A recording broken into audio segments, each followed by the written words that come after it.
So guys, इधर लड़की ने गाया है, इधर लड़के ने गाया है।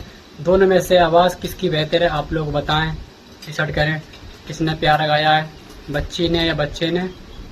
नई वीडियो के साथ आप जुड़े हैं, देख सकते हैं।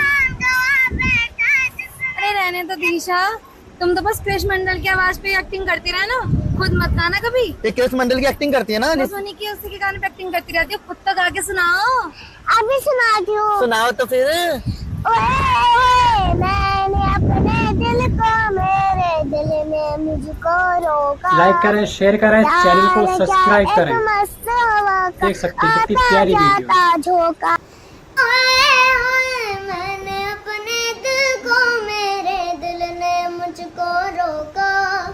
प्यार है क्या एक मस्त हवा का आता जाता झोंका।